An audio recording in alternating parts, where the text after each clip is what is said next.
Check this shit. Hello spirits. So Overwatch 2 had a beta which revealed how the game looked, which basically just explained why they're giving those who own the first game the PvP side of the game for free. But something that confused me was, why didn't they do what League of Legends did, opting in for a show?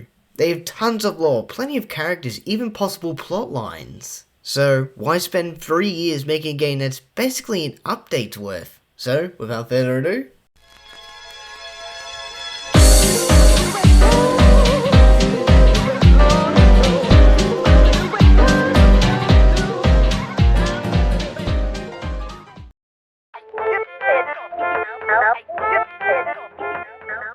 Overwatch 1 is a multiplayer game where you can join games in a 6v6 format. Each team can get a choice of many heroes. With the role system, 2 players can choose tank, damage, and support.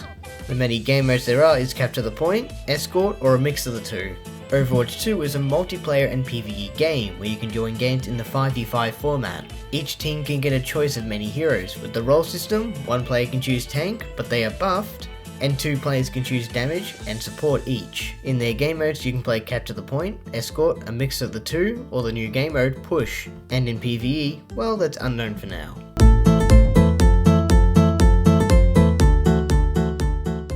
Since their release, Overwatch has a few things to say that's good about them still. The characters themselves, the lore, and the animation. Overwatch rarely posts animated short content, ranging from 6 to 10 minutes, but each animation is beautifully crafted and adds small bits of lore into the Overwatch world. Most with themes that add another layer onto the characters once thought to be cancerous. And for years, people have always said that they should do a movie or a TV show.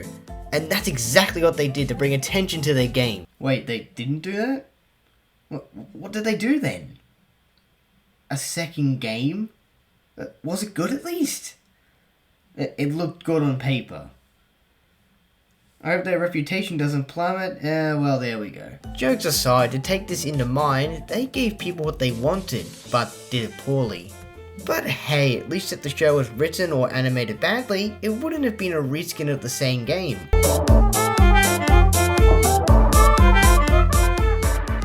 Arcane is single-handedly one of the most well-known and liked animated adult shows from 2021. This was based off the game League of Legends, a prequel if you will. This featured a handful of legends and showing their past, and in Riot's past they have made amazing animated shorts, even to today's standards. While they don't use that style in their shorts, even after Arcane, they use it in their Valorant cinematics. Arcane made an amazing show that was well written, amazingly animated, and has some great representation. And that's just what the Overwatch shorts felt like. The shorts added depth to their characters, especially the ones chosen are treated as jokes or memes. These characters have experienced trauma, loss, betrayal, so that begs the question, why didn't they do what League did?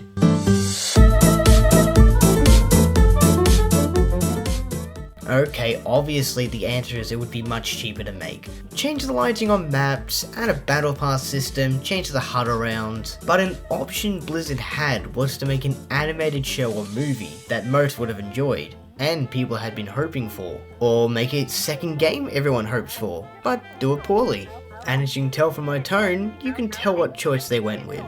And it's not like Overwatch didn't have lots of lore to play with, each character had somewhat of a connection to the other characters. There's the Talon team, there's the new Overwatch members, yet there have been more than 15 cinematics, a fuck ton of origins, and a couple of comics to show the connection between a few. And it's not like Blizzard have made it that they're limited by the writing or the game logic. They know what to do to utilize powers shown in the game and put them into a real fight/setting. For example, Genji and Hanzo's short. Genji dashed away, only instead of a straight line, it was curved. Speaking of, Hanzo was also able to curve his arrow. Blizzard also has amazing writing in their shorts. They know when to make moments sad, they know when to make moments meaningful, they know when to crack jokes. And they know when to show that the characters who are treated as jokes are serious characters with traumatic pasts. Yet Blizzard didn't want to do that. Instead they made an update's worth to its predecessor.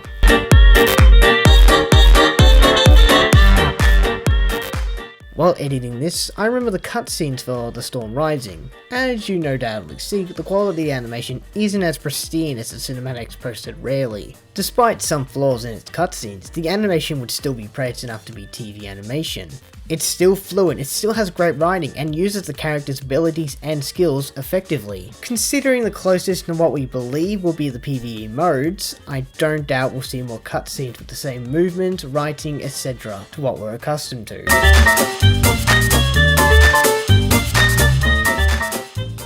To the Overwatch team, improve the game with player feedback. The current state of the game has people with mixed thoughts, even in its beta. If you can't improve the game in its current state by actually listening to the community, I'm sorry, but all that time you spent on the game will just go to waste. Things to name: Sombra being overpowered, the battle pass system, the credits. Fix it all, listen to the community. It's definitely too late for animated media, but your team is capable of making a good game if you actually try. You guys have just gotten lazier, and that shows when the other half of the team on Overwatch 1 is colouring in old skins. Seriously, can you actually put in some effort?